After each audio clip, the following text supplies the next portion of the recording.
An FDA panel has cleared the way for children ages 5 to 11 to get vaccinated against COVID-19. Good afternoon, everyone, and welcome to 13 News at noon. So here's what's next.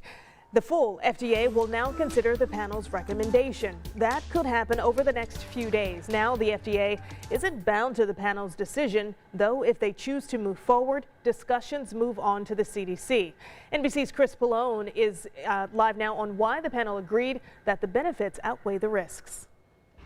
COVID vaccines for young children, one step closer to reality. This concludes the vote. An FDA advisory panel voting 17-0 to recommend that the Pfizer vaccine be made available to children 5 to 11. The drug maker says it's more than 90% effective at preventing symptomatic infection in that age group. Good news for parents like Jill Howard. I think anything to keep our kids safer. I wish that my 2-year-old could get it as well. But in a recent study, 6 in 10 parents said they'd wait and see or won't vaccinate their children at all. I'm not opposed to vaccines. It's just that it's just so new.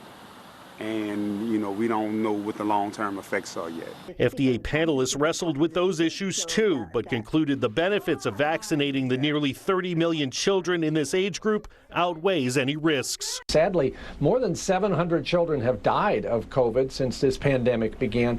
Kids can also get the long COVID consequences, even though they might not have a severe case. It turns out some of them just don't seem to recover. Nationally, new COVID infections have plunged 60% since the recent September peak. But with cold weather and holiday travel approaching, health officials aren't letting their guard down. The CDC has 2 days of meetings planned for next Tuesday and Wednesday. If the CDC director ultimately signs off on this, children ages 5 through 11 could start getting vaccinations by late next week. In Washington, Chris Pallone, NBC News.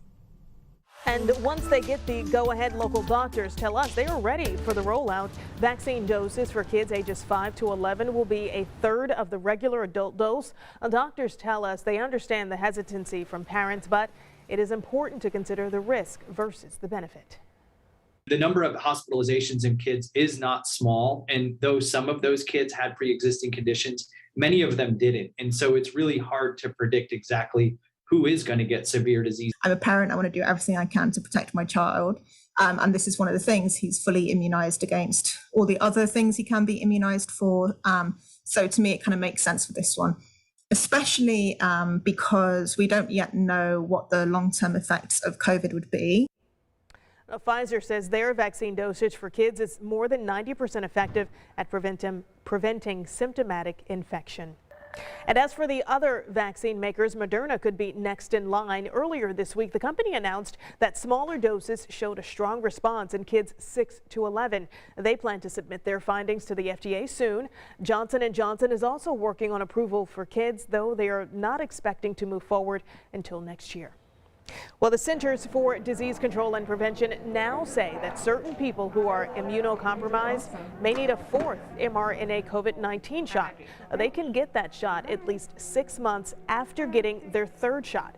Now, the mRNA vaccines available in the U.S. are the Pfizer and Moderna vaccines. Research showed that a booster dose enhanced the antibody response to the vaccine in certain immunocompromised people.